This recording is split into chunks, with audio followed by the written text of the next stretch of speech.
Assalomu alaykum va rahmatullohi va barakatuh. Avvalambor Alloh taologa hamd, payg'ambarimiz Mustafa sallallohu alayhi va sallamga ko'pdan ko'p salovat va salomlarimiz bo'lsin.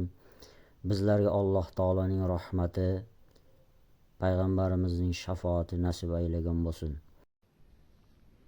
Bismillahirrohmanirrohim. 4-kitob 145-hadis. Vosi' ibn Habbondan rivoyat qilinadi.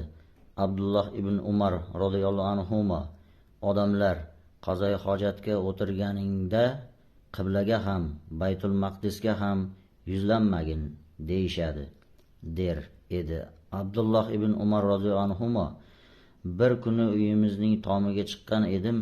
Rasululloh sallallohu alayhi vasallamni qazoy hojat vaqtida 2 g'isht ustida Baytul Maqdisga yuzlangan holda ko'rdim dedi u menga. Balki sen ham soni bilan qornini yopishtirib namoz o'qiyotganlaridan, ya'ni sunnatni bilmaydiganlardan bo'lsang kerak dedi. Alloh haqqi bilmayman dedim. Molik: u kishi yerdan ko'tarilmay namoz o'qiydigan, yerga yopishib sajda qiladiganni nazarda tutgan dedi.